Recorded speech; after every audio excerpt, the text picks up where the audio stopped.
वैदिकी अमृत ध्यान साधना प्रभात सत्संग में आप सभी साधक साधिकाओं का, उपासक उपासिकाओं का हार्दिक स्वागत है।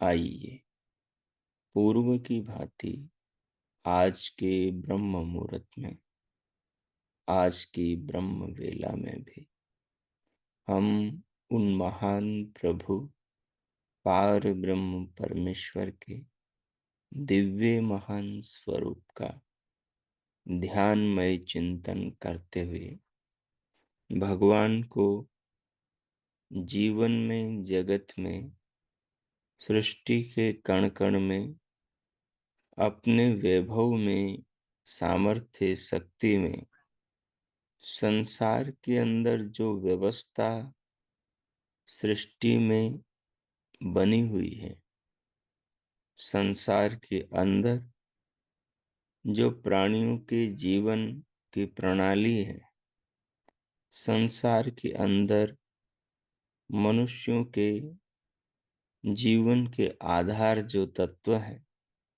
वो सब जैसे एक धागे में अनेक मणियों को, मोतियों को पिरोया जाता है और वो धागा सबको बांध के रखता है।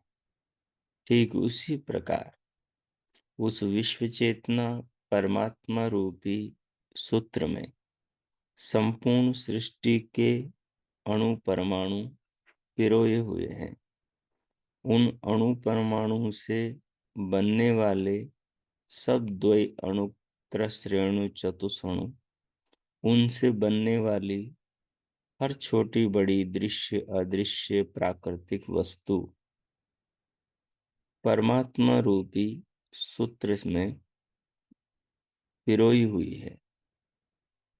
परमात्मा रूपी सूत्र में ही सब आश्रित है। हर वस्तु का आधार परमात्मा, परमात्मा की बनाई व्यवस्था, परमात्मा के बनाए नियम, जो पदार्थों को, संसार के घटकों को, मनुष्यों के शरीरों को और अन्य प्राणियों, जीव जंतुओं को धारण कर रही है। वो नियम, वो व्यवस्था जब मनुष्य के चिंतन में आने लगती है, मानव जब उस पर विचार करने लगता है, तो वो धीरे धीरे मनुष्य के मस्तिष्क में अपने स्वरूप को प्रकट करने लगती है।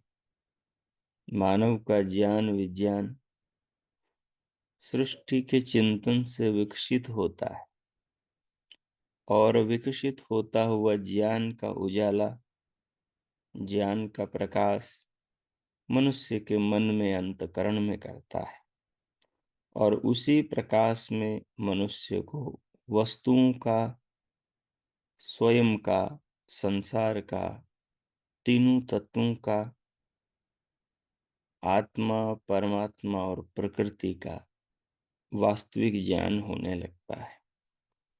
यही ज्ञान उसके जीवन से संबंधित जो अविद्या है, अस्मिता, राग, द्वेष, अभिनिवेश हैं, जो संसार में भ्रम है, जो शरीर को सब कुछ मानना और शरीर के लिए ही जीवन जीने के जो भाव हैं, जो संसार की वस्तुओं तक जो जीवन में मनुष्य में दृष्टि जाती है, उसके पार मानव देखने लगता है। उसके पार की बात मनुष्य सोचने लगता है। सो आई, हम जगत का चिंतन करें, हम सृष्टि का चिंतन करें, ताकि ये चिंतन हमारी बुद्धि में, हमारे अंतःकरण में ज्ञान का प्रकाश करे, संसार के पदार्थों का बोध प्रकट करे, संसार के पदार्थों का बोध प्रकट करे।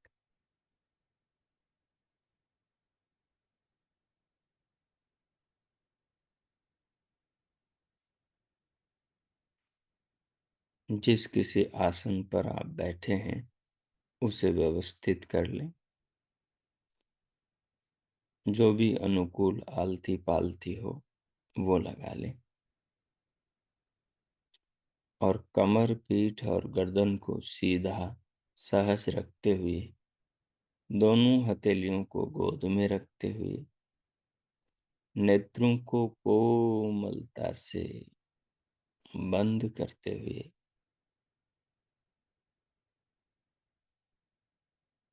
भगवान के ध्यान में प्रवेश करने का मन बनाए।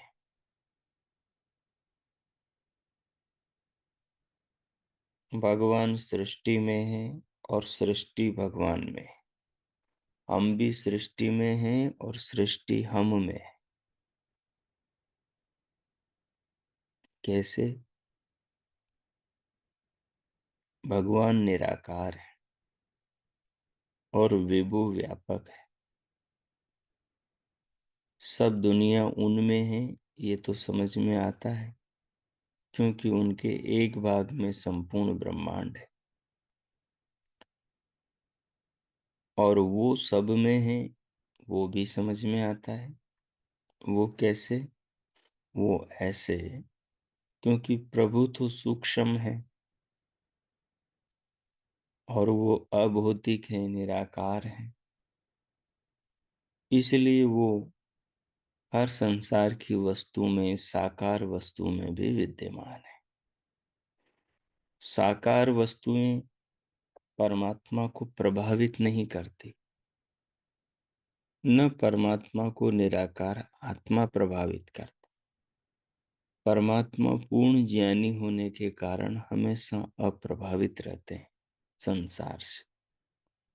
संसार के कल्याण के क्रम को निरंतर जारी रखते हैं। आत्मा यानी हम दुनिया में हैं, ये बात हमारे समझ में आती है।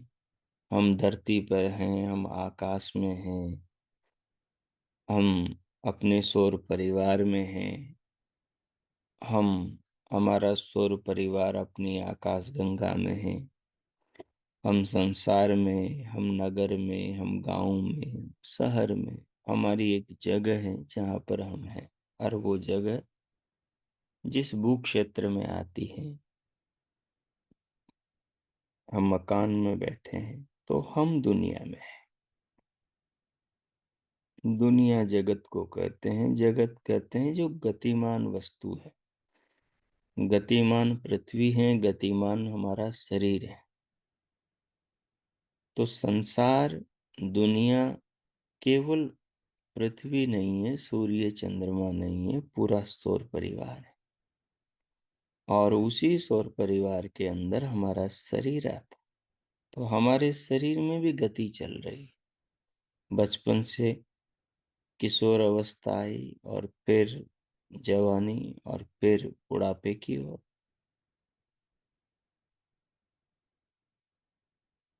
तो नए पुराने का चक्र अपने शरीर में भी चल रहा है। नए पुराने का चक्र अपने शरीर में भी चल रहा है। तो संसार में हम हैं, जहां नए पुराने का चक्र है, जहां ह्रास की ओर, विघटन की ओर संसार की वस्तुएं जा रही, वो दुनिया है, वो जगत है, उसी में हमारा शरीर भी आ जाता। तो हम दुनिया में। अब दुनिया क्या है? तो पृथ्वी है, सूर्य, चंद्रमा है, ये शरीर है। शरीर में जितने भी अंग प्रत्यंग हैं, ये सब जगत नाम से व्याख्या हैं। ये सब सृष्टि नाम से कहे जाते हैं। इन सब को दुनिया कह सकते हैं। हम सब इन्हीं में रहते हैं, इस दुनिया में रहते हैं। शरीर की दुनिया में, मन की दुनिया में, अंतकरण की दुनिया में, विचारों की दुनिया में, कल्पनाओं की दुनिया में, घटनाओं की दुनिया में, आसपास के परिवेश की दुनिया में, इनमें रहते हैं, इन्हीं में बसते हैं। ये दुनिया परिवर्तनशील है। इस दुनिया को माया कहा है। माया देवी। देवी इसलिए क्योंकि ये दुनिया देती है हमें। सूर्य देता है, चंद्रमा देता है, पृथ्वी देती है, जल देता है, अग्नि देती है, वायु देता है, सब देते हैं हमें, कुछ न कुछ देते हैं। तो इसलिए ये सब दिव्य कहलाते हैं। देने वाला देव कहलाता है। और ये जो संसार है, ये माया है ईश्वर की। मतलब ये संसार आकर्षित करने वाला है। अगर संसार में आकर्षण नहीं होगा तो कोई संसार में आएगा क्यों, रहेगा क्यों? और रहेगा नहीं तो वो उन्नति कैसे करेगा? आत्मा को, परमात्मा को कैसे जानेगा? नहीं जान पाएगा। तो इसके लिए ये जो संसार है, ये संसार माया है, इसका चलना, गति करना जरूरी है। तो जो इस माया को जान लेता है, जो इन देवताओं को जान लेता है,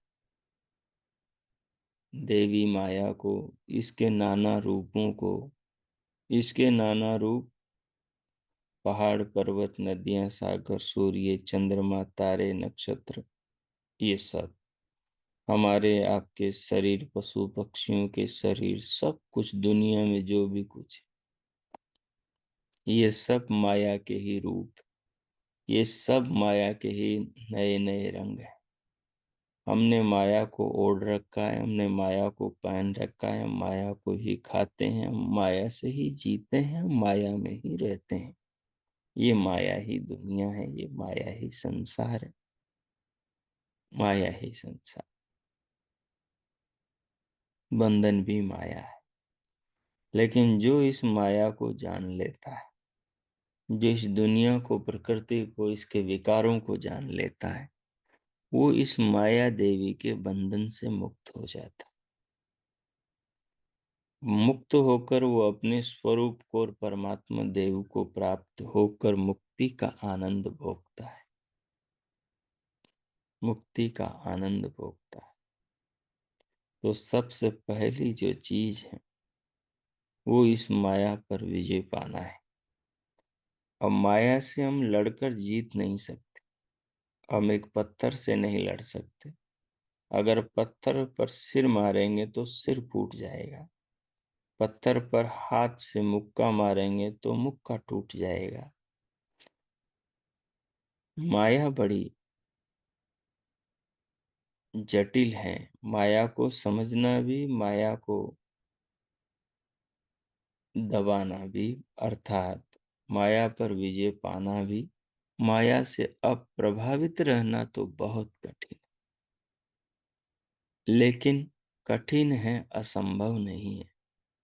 असंभव नहीं। ज्यों ज्यों मानव मन में माया का स्वरूप स्पष्ट होने लगता है, त्यों त्यों मानव माया के बंधन से मुक्त होने लगता है। माया के बंधन से मुक्त होने लगता। तो मैंने कहा आपसे कि हम सब माया में, वो सब माया में है। दूसरी बात कही कि माया हम में है। हम माया में हैं, ये समझ में आता है। शरीर के साथ हम सब दुनिया में हैं तो माया में, पर माया हम में है, ये समझ में नहीं आता। इसको समझना जरूरी है। इसे समझे बिना साधना में गति नहीं होगी।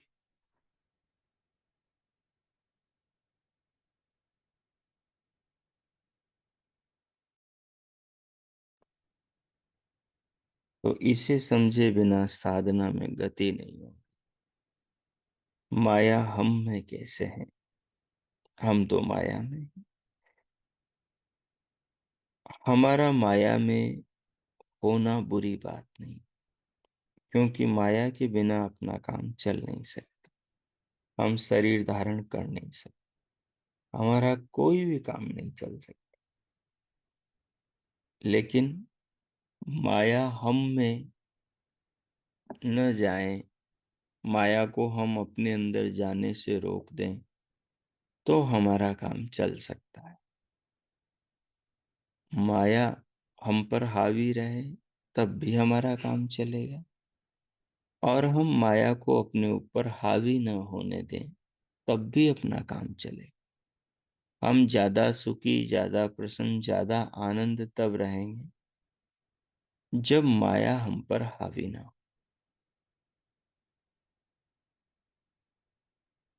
और जब हम माया पर हावी हो जाएंगे, तो माया हमें मिटा देगी। अगर हम हावी नहीं हुए माया पर, तो माया हम पर हावी हो जाएगी, और हम हावी हो गए माया। हमारा हावी होने का मतलब है हमने माया को जीत लिया, तो माया हमसे मुंह फेर लेगी। क्योंकि जो उसको जीत लेता है वो उसका हो जाता है, वो उसका सेवक, वो उसका नौकर, वो उसका मित्र, वो उसका दास, वो उसकी दासी बन जाती है, जो जिसको जीत लेता। अगर हम माया को जीत लें, तो माया हमारी दासी हो जाएगी, हमारी अनुचरी होगी, हमारा इच्छा का पालन करेगी, हमारे विरुद्ध नहीं खड़ी होंगी, हमारे अंदर अवगुणों को प्रोत्साहित, अवगुणों को विकसित, अवगुणों को हमारे जीवन में प्रकट नहीं होने देगी, यदि माया को हम जीत लें तो। माया को जीतना ही साधना है। माया को जीतने का मतलब है मन को जीतना। माया को जीतने का मतलब है अपनी इच्छाओं को जीतना। माया को जीतने का मतलब है अनुचित कार्यों से अपने आप को बचाना, अनुचित दिशा में बढ़ते कदमों को रोकना। माया को जीतना है। अनुचित इच्छाओं को दमन करना, समझ करके इच्छाओं को गिरा देना, माया को जीतना है। माया बहुत सुंदर है। माया सुंदर पक्षियों के शरीर के रूप में है। माया मधुर पक्षियों के, पशुओं के कलरव उनकी वाणी के रूप में है। माया सतरंगी वस्त्र पहनकर पंखों वाली तितलियों के सौंदर्य में है। माया किसी पुरुष या स्त्री के सौंदर्य में है।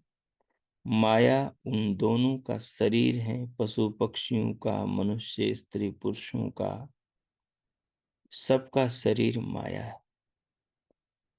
माया ही देखने में, सुनने में, बोलने में, खाने पीने में आती है।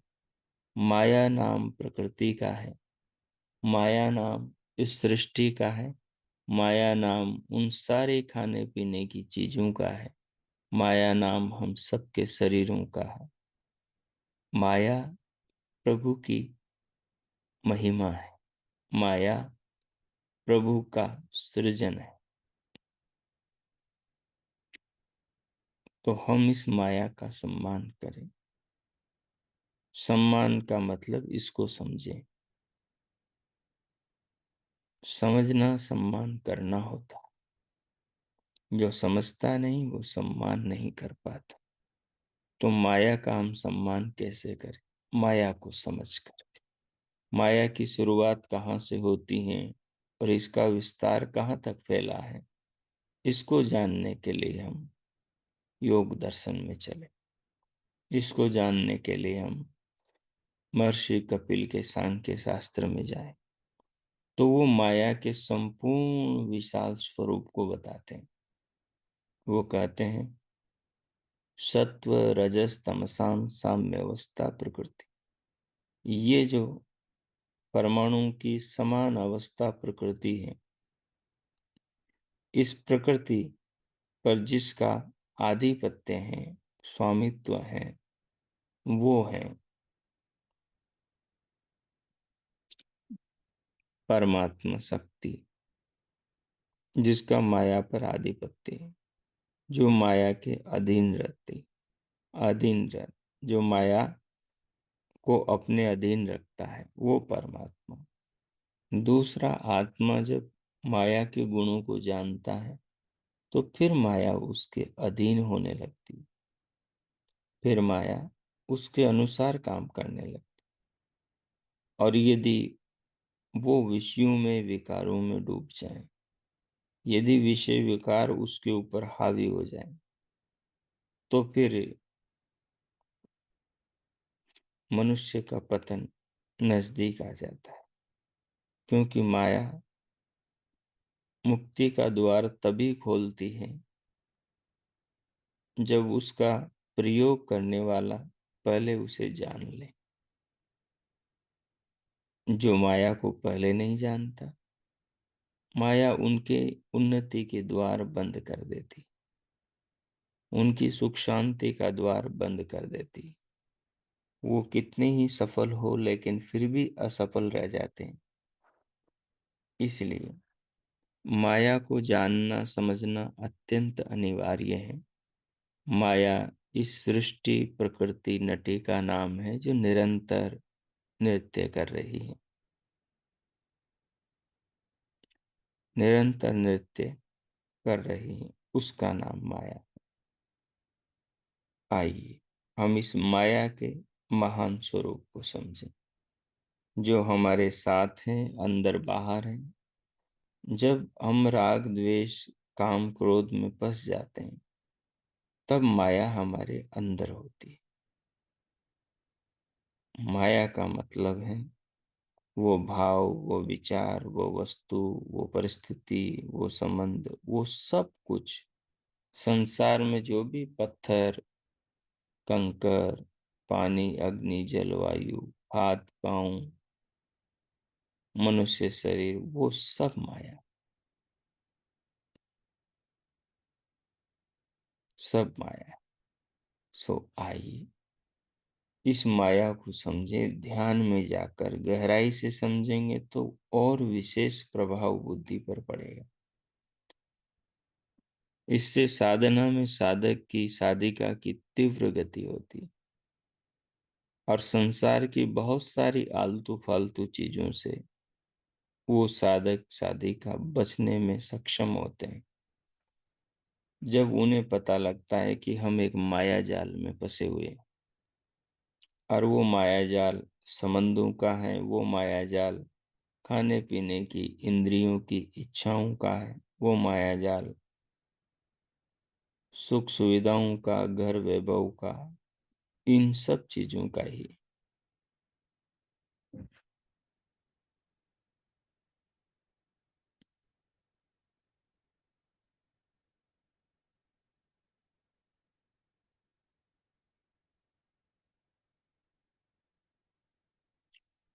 सो आइए अब ध्यान में जाएं। जिस आलती पालथी में आप बैठे हैं, उसमें बैठे बैठे माया और महेश्वर का अनुभव करें। माया का निर्माता महेश्वर है, महेश्वर यानी परमेश्वर, और माया यानी प्रकृति। इस मूल प्रकृति से, इस माया के इस अद्भुत जगत का निर्माता परमेश्वर है जो माया में रहता है।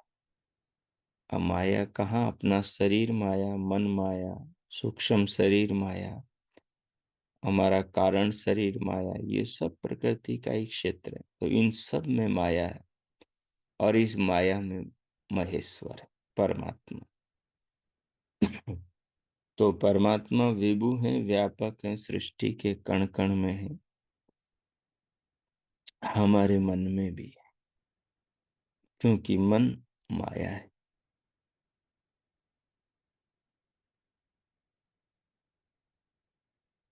सो आइए, जिस किसी आसन में आलती पालती में आप बैठे हैं, ध्यान की अवस्था में चले गए हैं, तो अब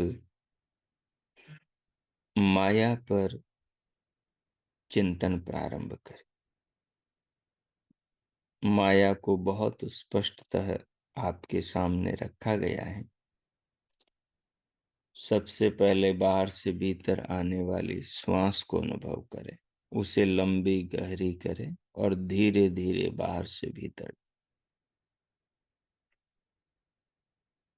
और श्वास रूपी प्रभु की माया को अनुभव करें।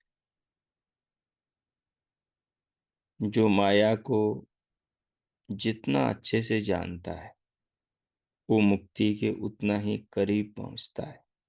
वो संसार के जन्म मरण के बंधनों से उतना ही जल्दी छूटता है। जो माया को जितना ज्यादा अधिक समझता।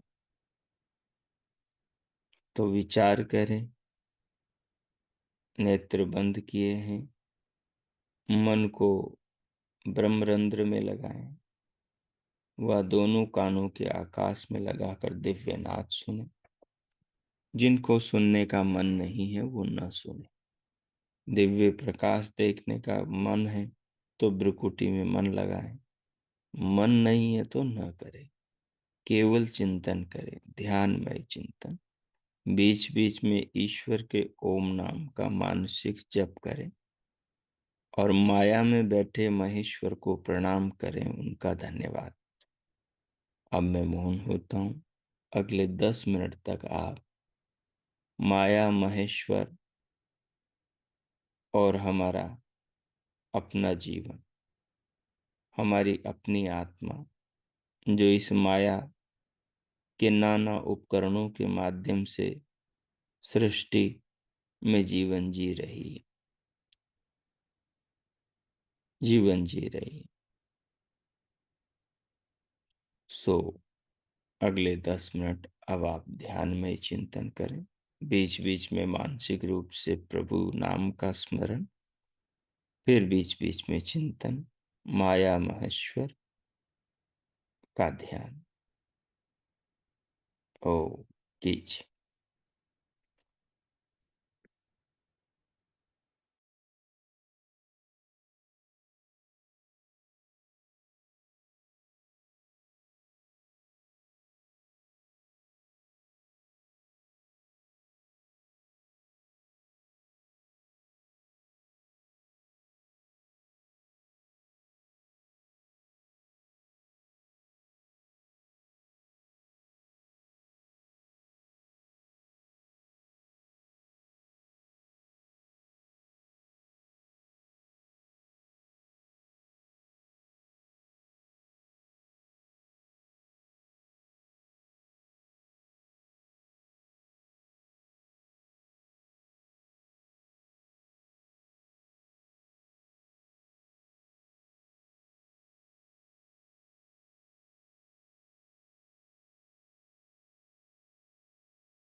ओ,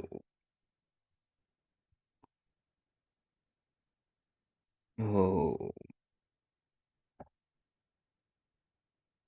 इस प्रकार माया और महेश्वर का, प्रकृति और परमात्मा का, सृष्टि और चेतना का, चेतन तत्व का, जड़ और चेतन का विचार विनिमय चिंतन ध्यान करते हुए जो आपने समझा महसूस किया, उस भाव को आत्मसात करें। चिंतन को मानस में सजोएं, मानस पटल पर अंकित करें और फिर भगवान का धन्यवाद करते हुए दोनों हथेलियों का मुखमंडल पर स्पर्श करें। उंगलियों के मध्य से पलकें खोलते हुए भीतर से बाहर स्क्रीन पर आए और सामने देखें, सहज हो जाए।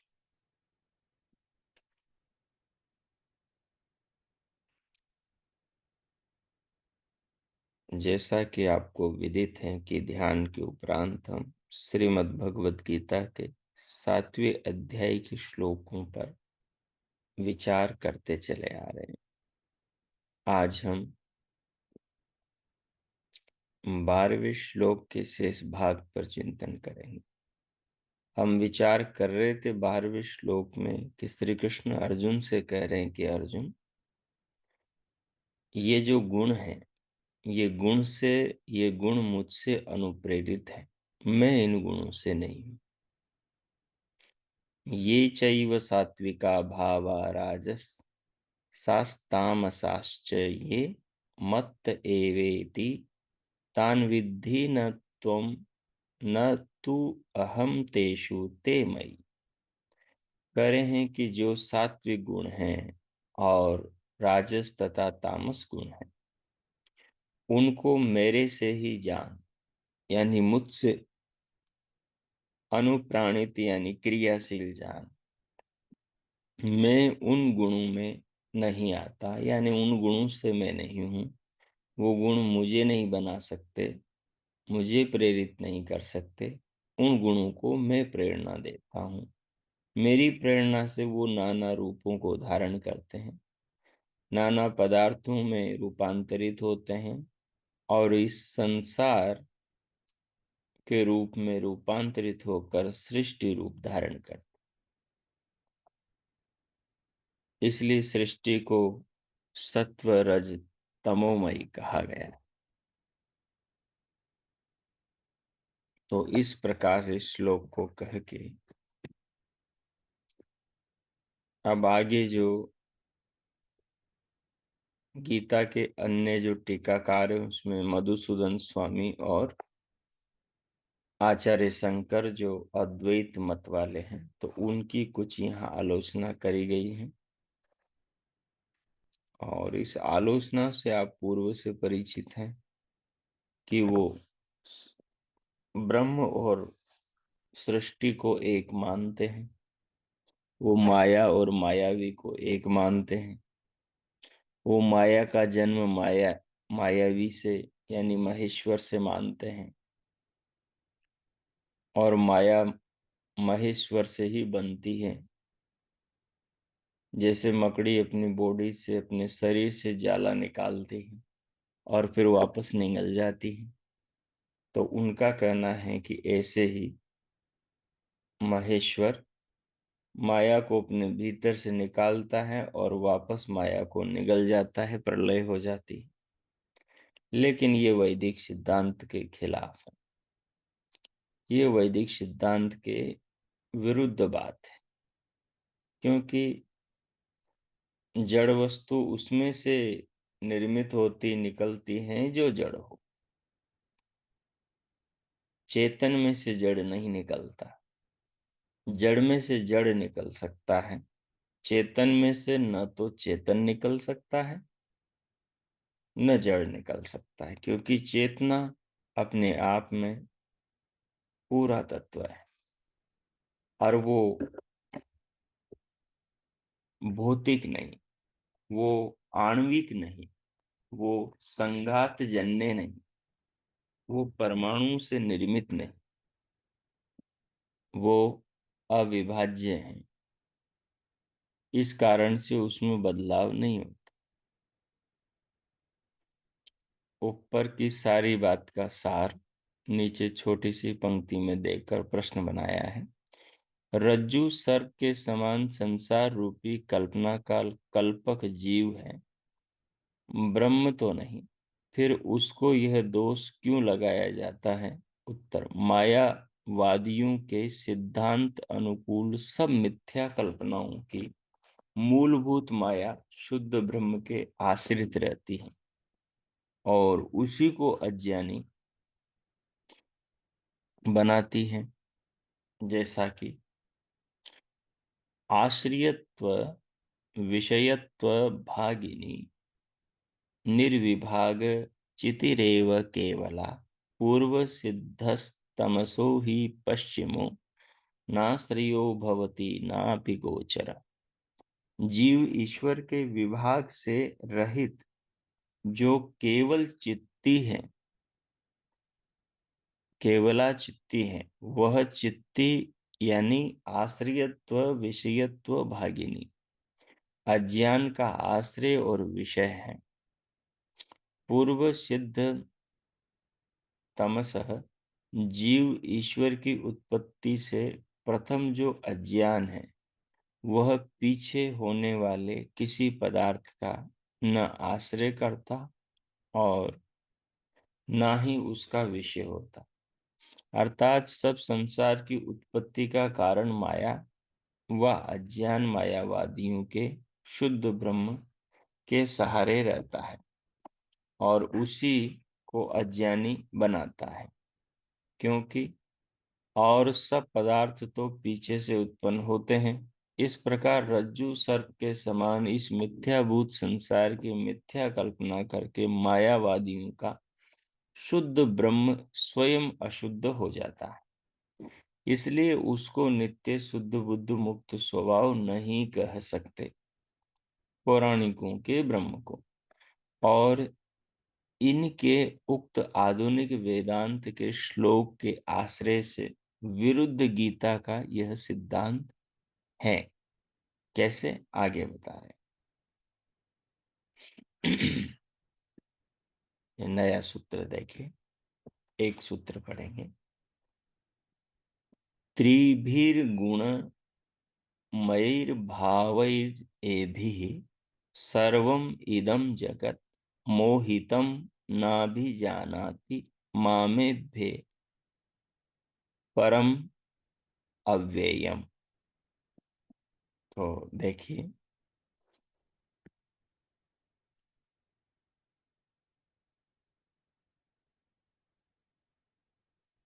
कह रहे हैं त्रिभिः गुणमयैः भावैः एभिः सर्वम् इदं जगत् मोहितं न अभिजानाति माम एभ्ये परम अव्ययम।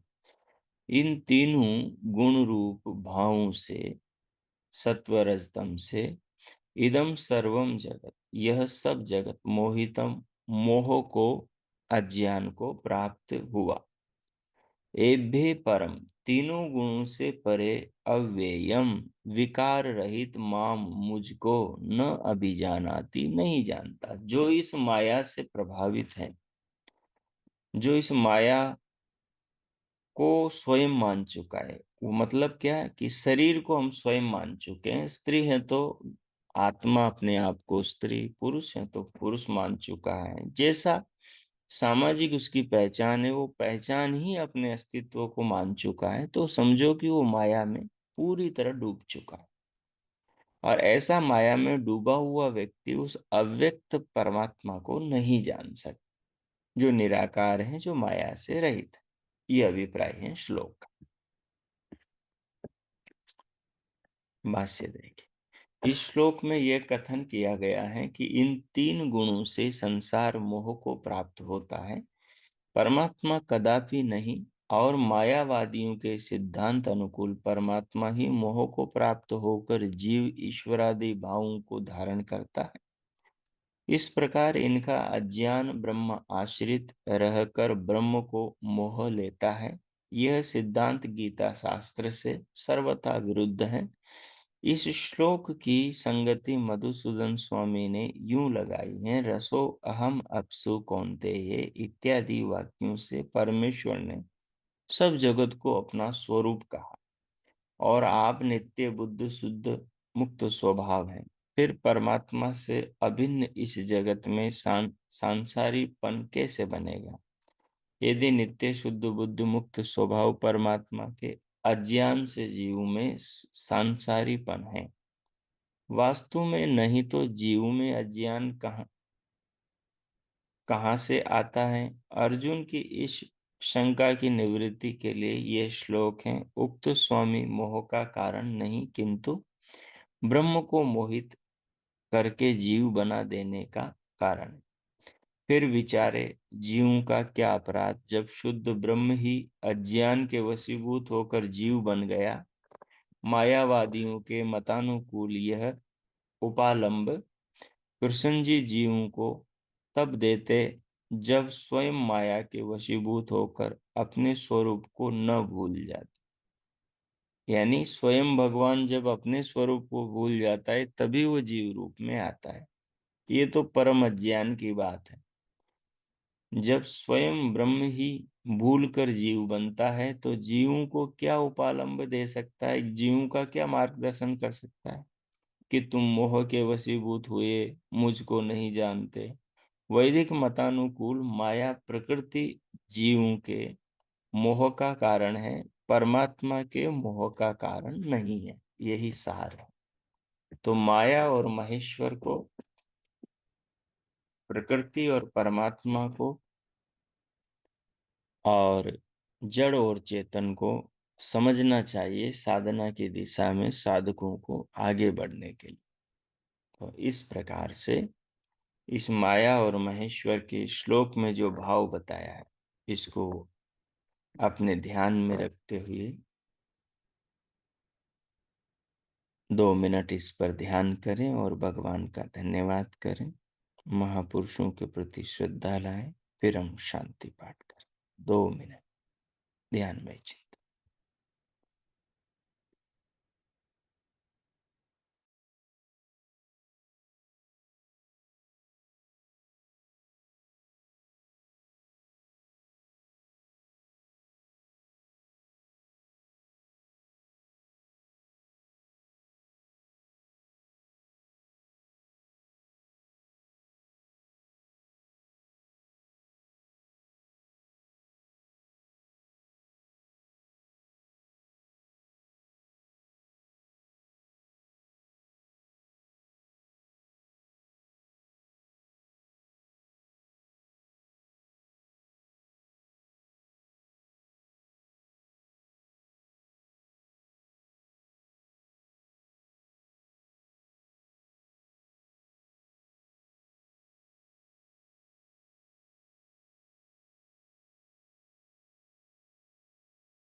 हो हो।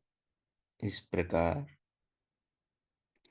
गीता के श्लोकों के भाव को आत्मसात करते हुए, प्रभु का धन्यवाद करते हुए, महापुरुषों के प्रति सद्भावना हृदय में रखते हुए और जीवन को चिंतन के अनुरूप निर्मित करने का संकल्प लेते, अब हम शांति पाठ। ओम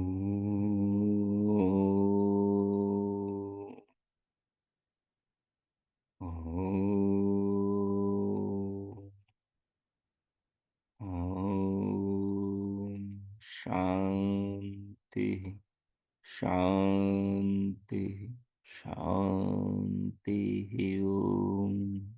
ओम। आज का आप सबका दिन शुभ हो, मंगलमय हो। प्रभु सबका मंगल करें, सबके लिए बहुत बहुत मंगल, शुभकामनाएं। इति ओम। अब सहज हो जाएं, भीतर से बाहर आ जाएं, और किन्हीं को कुछ पूछना हो तो पूछ सकते हैं। उनका स्वागत।